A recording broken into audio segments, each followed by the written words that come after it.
I guess now I know why Mom didn't like me playing with the music box.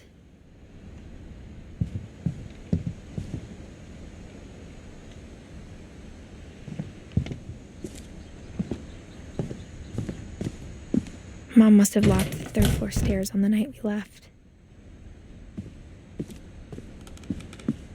It's funny. All those times I played with the music box and never found the basement key.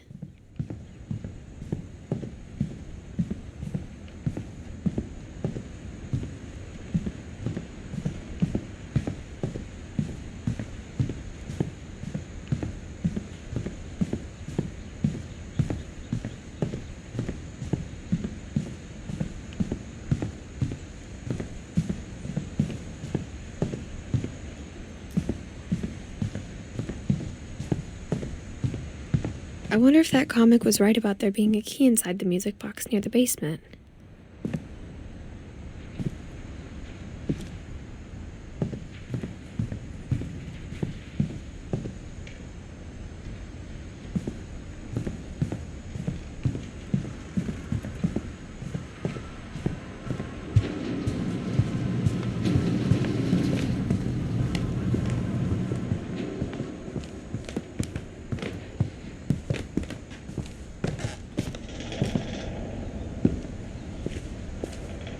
The power had been turned off the night we left.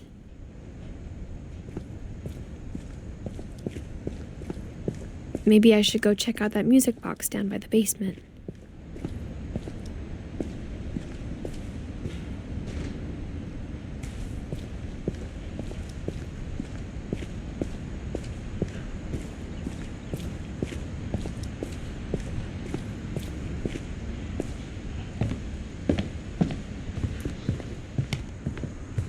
If I keep winding the music box, maybe a key will pop out like it did in the comic book.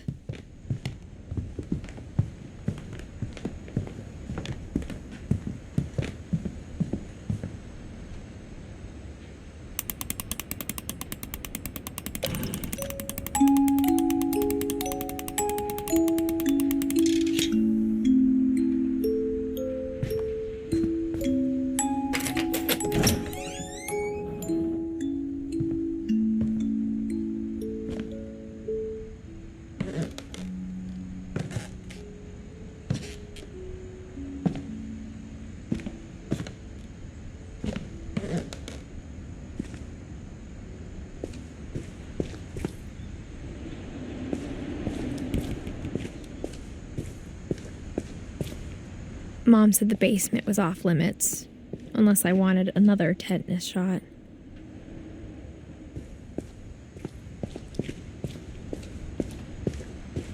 I saw Edie sneak down to the basement once, carrying packages.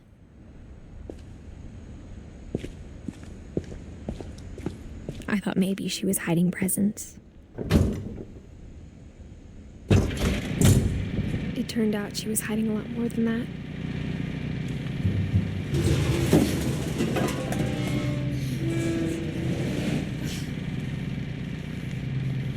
I remember asking Mom once about where Walter had gone.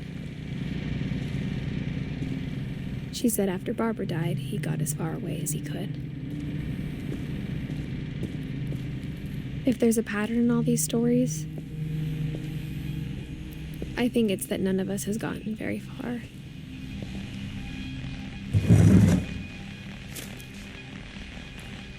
Goodbye, everyone. I can't believe I've been down here for 30 years. On that first day, after the shaking started, I didn't think I'd survive a week.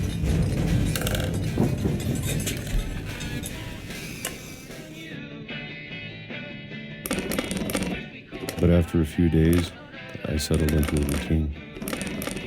That's what kept me sane. Having a schedule, living for today. I always expected to be dead tomorrow.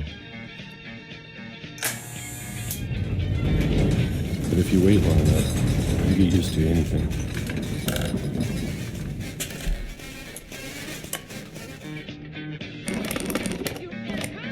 Even a monster on the other side of the door starts to feel normal. almost friendly.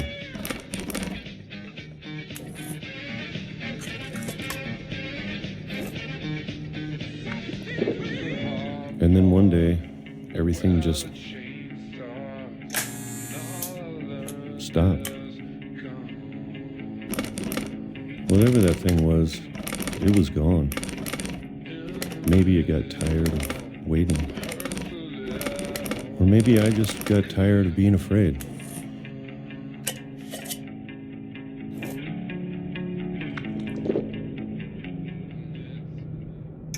It's been a week now, the longest in 30 years. I'm done waiting.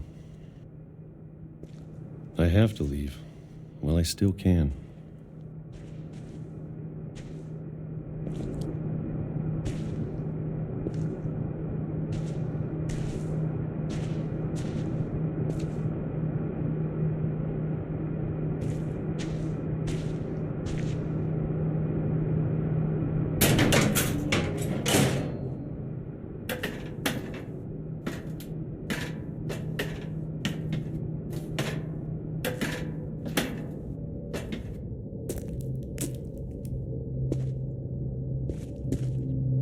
I know it's out there, somewhere.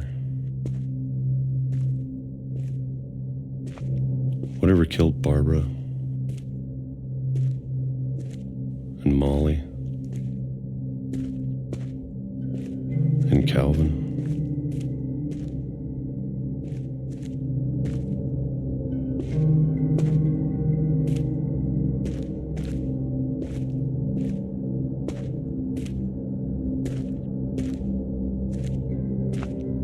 Maybe this is all a mistake. But I need to stop living the same day, even if it kills me. Whatever's out there, I want you to know I'm ready for it. I'm going to appreciate all of it, especially the food. I don't mind if I only have a year left. Or a month. Or a single week. I'd be happy with one new day. I can already imagine the sun on my face.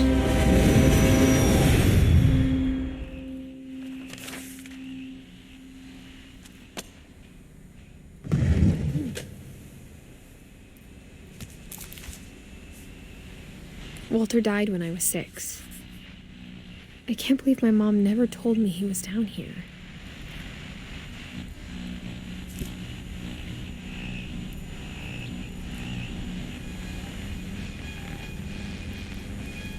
I'm sure my mom was trying to protect me.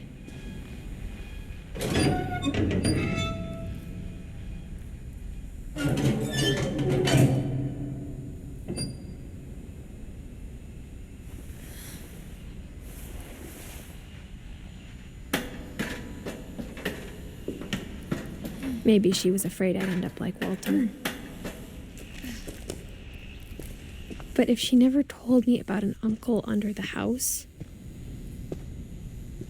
I can only imagine what else she was hiding. I don't want to make the same mistakes she made.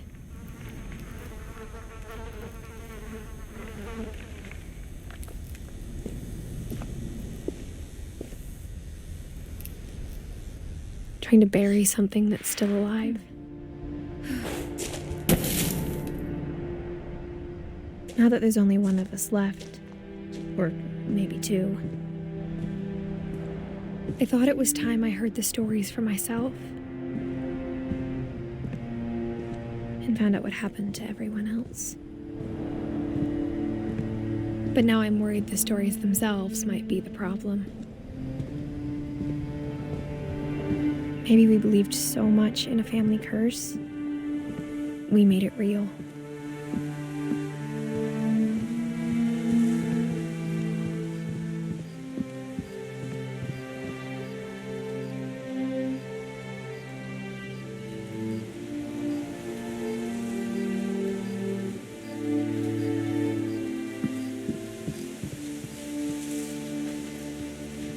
I don't know if I should even be writing this.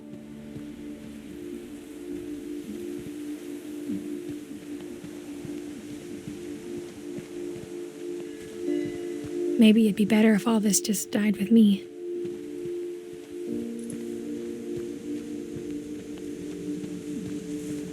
But I thought you should know about your family.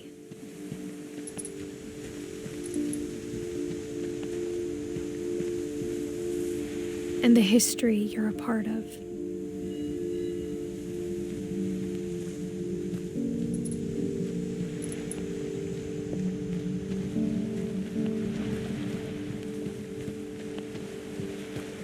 Though to be honest, I feel as lost as you probably do right now.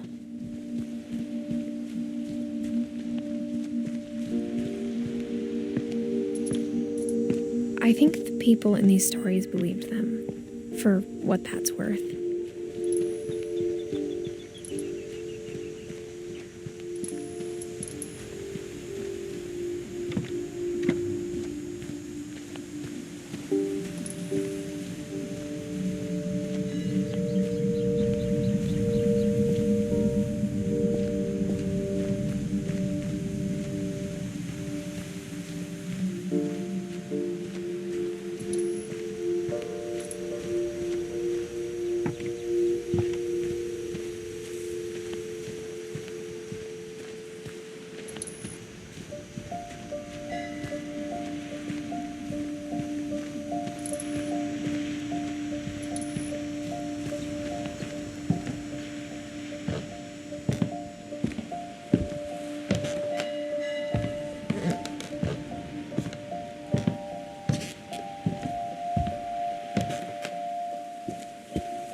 And when you look at the house, that history of imagination and stubbornness and madness,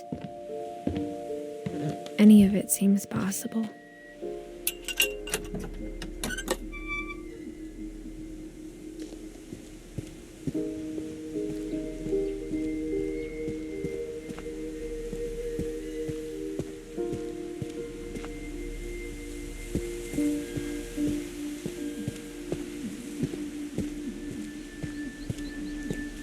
I think we've been surrounded by death for so long, we've just gotten used to it. What kind of family finishes building a cemetery before starting the house?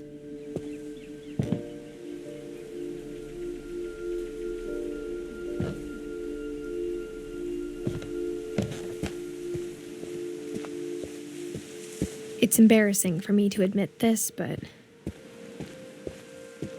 the pet cemetery made me more uncomfortable than the human one. 3 of the gerbils were mine, and 2 had been my fault.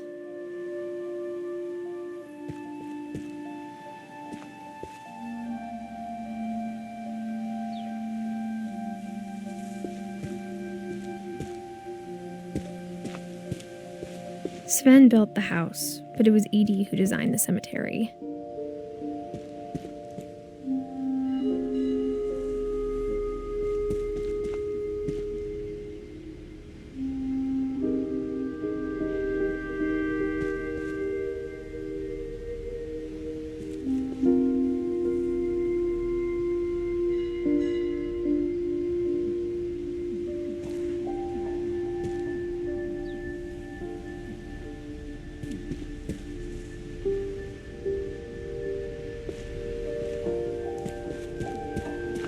I'm sure Odin's monument had been Edie's idea.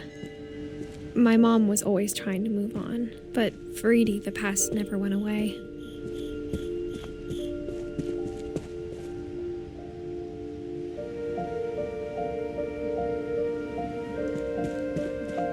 She could see it poking out of the water at low tide.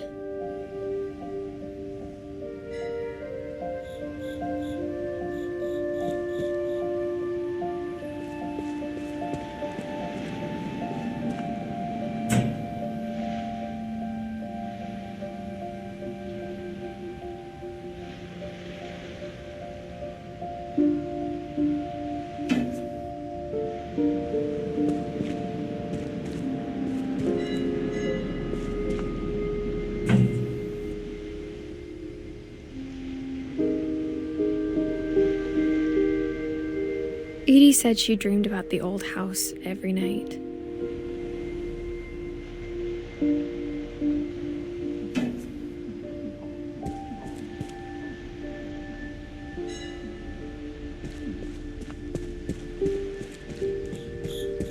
Edie's side was always easier for me to understand. But the older I get, the more I can see where my mom was coming from. Her dad had been pretty strict, but it wasn't enough to save her brothers. She was just trying to do better.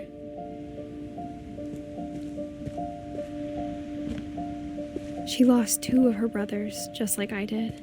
I get why she tried so hard to protect us. There's so many things I wish I could ask my mom now. Part of me thinks this is what she wanted all along. For me to come back someday and find everything out for myself.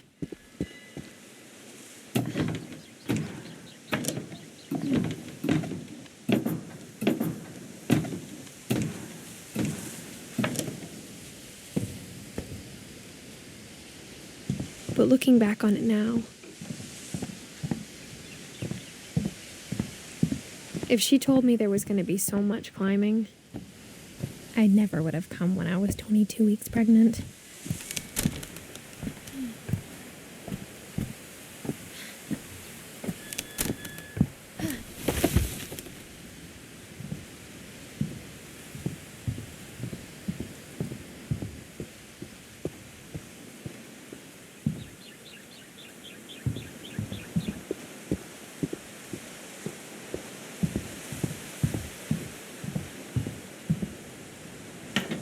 I never met Grandpa Sam, but I think he and my mom had a lot in common.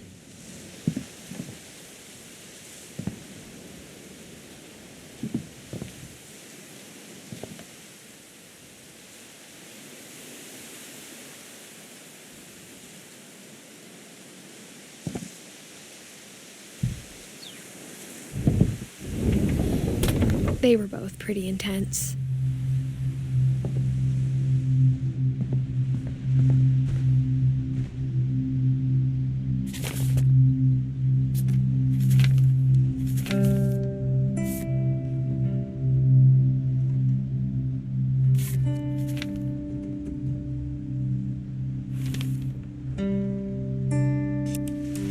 Dawn, I promise, you'll never forget this weekend.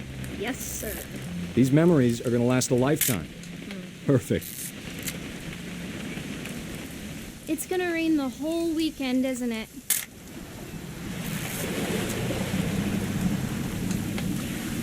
Please just take the damn picture. Hey, language. I will never forget this weekend, Dad. Okay, got it. I'm gonna take some pictures, okay? Just be careful. That camera's older than you are.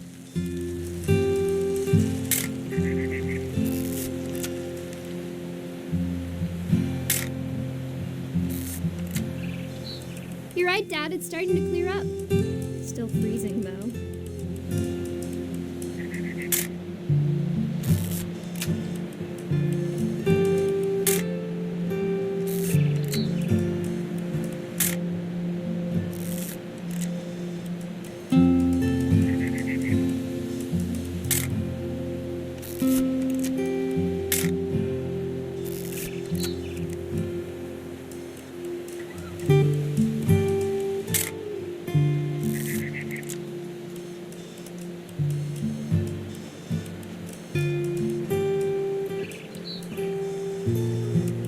Should not have drunk all that coffee.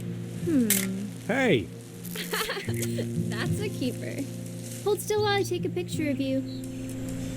I'm just saying, I'm not always gonna be here, Dawn. You'll need to remember this stuff, if you want to survive. I'll be fine, Dad. You know who else thought he was gonna be fine? Some guy who died. Dawn, I'm being serious. No, Dad. You're always serious. Doesn't being out here make you want to chill out? Well, to tell you the truth, I haven't been out here in 20 years. Dawn, don't you think you could find something more interesting to photograph? Last time I was with my brother Calvin. Man, that was a great trip. Your grandpa Sven taught us how to fish, how to build a fire. We found an old logging trail. There were deer everywhere. I bet if I could remember where that trail was, we'd spot a buck for you in no time. Dad! Good eyes, Don.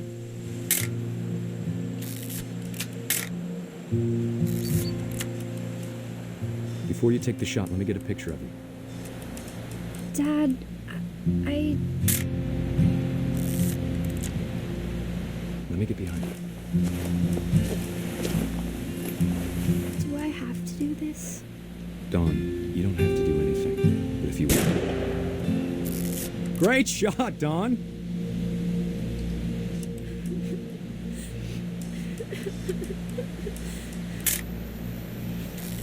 I'm proud of you, Don. Always remember that, okay?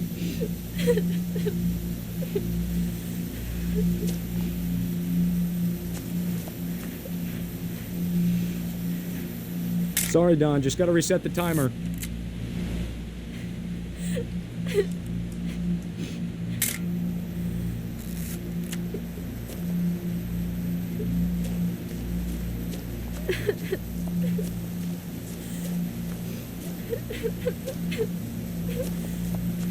Dad, it's twitching.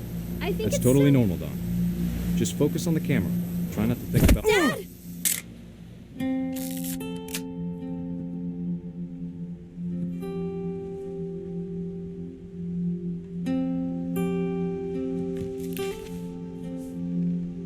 Of all these stories, that's the one I wish most that my mom had told me.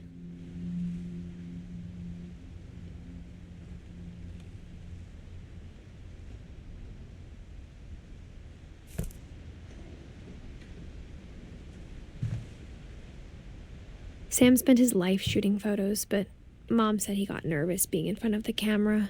I guess we're all afraid of something.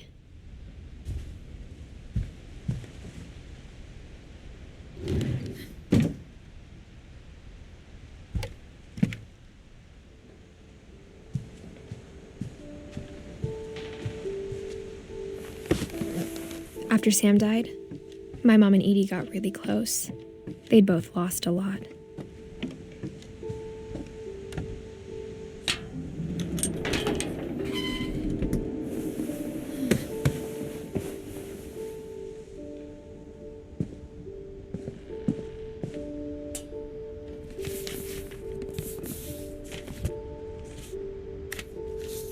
Dear Kay, do you remember the way Gregory used to laugh when he thought he was alone? Like something funny was happening, but only he could see it. I think he saw things the rest of us don't.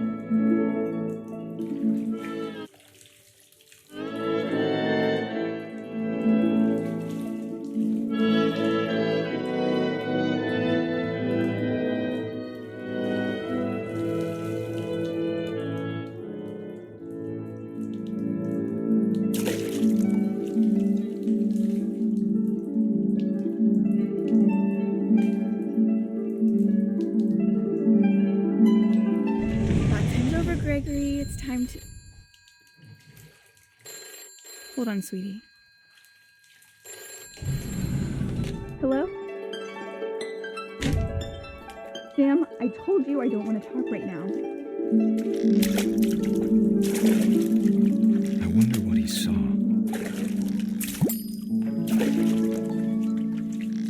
What his world was like.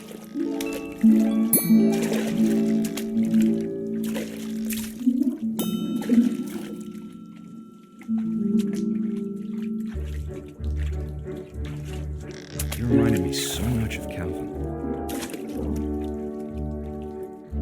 Lost in his imagination. Whatever it was, he saw.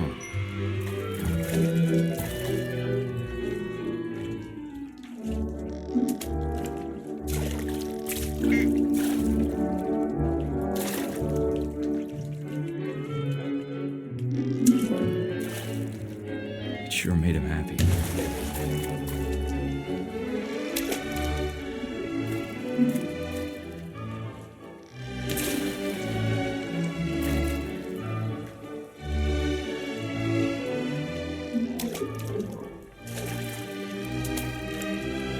I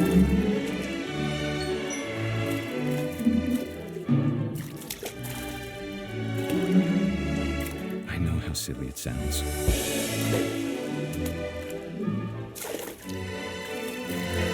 But I worried about a baby being too happy. But I could feel him slipping away. Sorry about that, Gregory. I know you did everything you could. Maybe if I hadn't called that night. Damn it. I wish you could have told us about the world we saw.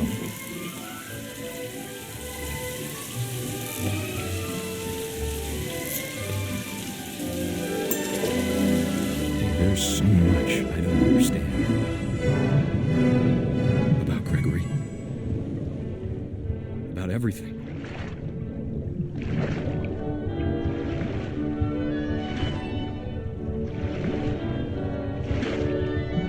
But I know what happened wasn't your fault.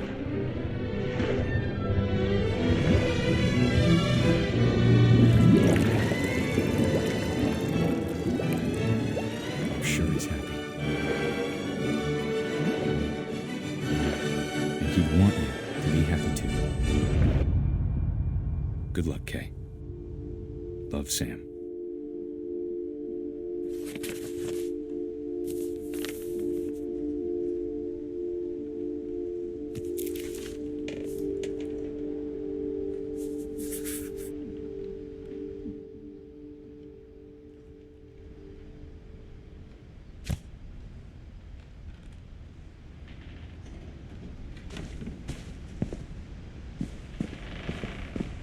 I can't imagine my mom ever writing poetry, and yet... A poem for Gus, who always said the wedding was a bad idea. Our father never hit us kids, at least not very hard, before the day my brother said with teenage disregard that he'd be dead before he'd see a wedding in our yard.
Father made him come, of course, but Gus stood far apart, just flew his kite and bottled up the storm inside his heart.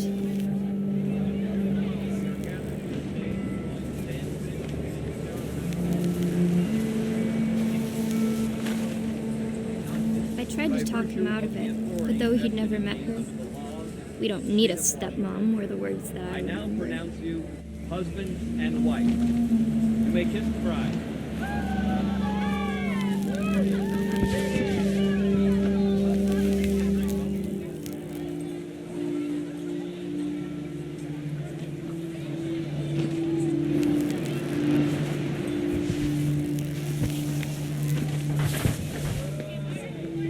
When the time for photos came, Dad ordered him to come here.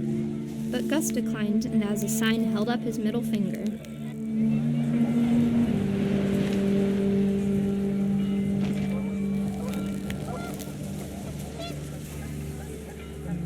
The wind picked up, and panicked geese appeared and quickly went.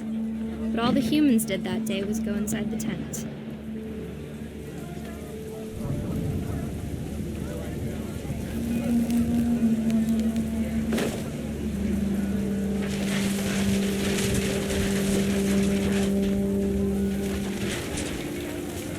The rain came down in buckets then, but no one seemed afraid that nature might destroy the tent our dad had crudely made.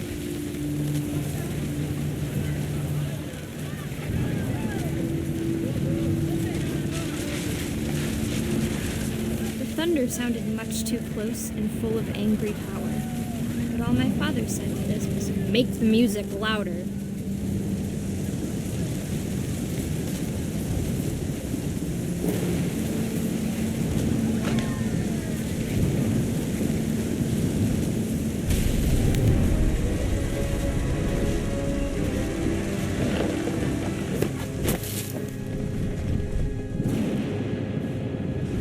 I wish that I could truly say I thought about you on that day.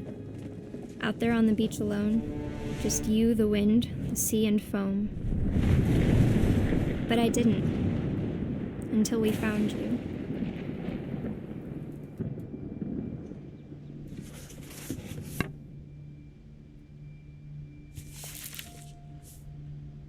She never talked about him, but Mom told me once if I was a boy, they were going to name me Gus.